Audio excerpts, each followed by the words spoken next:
ಎಲ್ಲರಿಗೂ ನಮಸ್ಕಾರ. ನಾನು Pratibha. Welcome to my channel. ಇವತ್ತು ಸಿಂಪಲ್ಲಾಗಿ ಕಡಲೆಕಾಳು ಸಲಾಡ್ ರಾತ್ರಿ ಊಟಕ್ಕೆ ಡಿನ್ನರ್ಗೆ ಹೇಗೆ ಮಾಡೋದಂತ ನೋಡೋಣ. ನೋಡಿ, ಮೊದಲು ಎಲ್ಲ ಒಂದು ಈರುಳ್ಳಿ ತೊಗೊಂಡಿನಿ ಮೀಡಿಯಮ್ ಸೈಜು, ಮತ್ತು ಸೌತೆಕಾಯಿ, ಮತ್ತು ಕ್ಯಾರೆಟು, ಕೊತ್ತಂಬರಿ ಸೊಪ್ಪು, ಕಡಲೆಕಾಳು ಬೇಯಿಸಿಟ್ಕೊಂಡಿದ್ದೀನಿ. ಕಡಲೆಕಾಳು ಬೇಯಿಸಿಟ್ಕೊಂಡಿದ್ದೀನಿ. ಈಗ ಸ್ಟವ್ ಹಚ್ಕೊಂಡು ಒಂದು ಅರ್ಧ ಟೀ ಸ್ಪೂನ್ ಎಣ್ಣೆ ಹಾಕ್ಕೋಬೇಕು.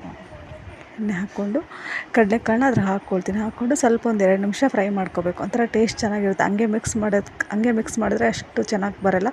ಈ ಥರ ಮಾಡಿದರೆ ಚೆನ್ನಾಗಿರುತ್ತೆ. ಮತ್ತು ಅದಕ್ಕೆ ಶುಂಠಿ ತುರಿದು ಹಾಕ್ಕೊಂಡಿದ್ದೀನಿ ನೋಡಿರಿ.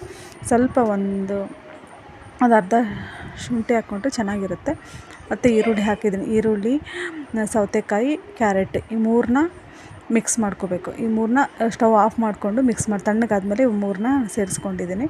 ಕೊತ್ತಂಬರಿ ಸೊಪ್ಪು ಸೇರಿಸ್ಕೊಂಡಿದ್ದೀನಿ. ಲಾಸ್ಟಿಗೆ ನಿಂಬೆಹಣ್ಣು ಹಾಕ್ಕೊಂಡಿದ್ದೀನಿ ನೋಡಿರಿ. ತುಂಬ ಚೆನ್ನಾಗಿರುತ್ತೆ. ವೆಯ್ಟ್ ಲಾಸ್ ಮಾಡೋಕ್ಕಂತೂ ನೈಟ್ ಡಿನ್ನರ್ಗೆ ಒಳ್ಳೆ ಫುಡ್ ಅಂತಲೇ ಹೇಳ್ಬೋದು.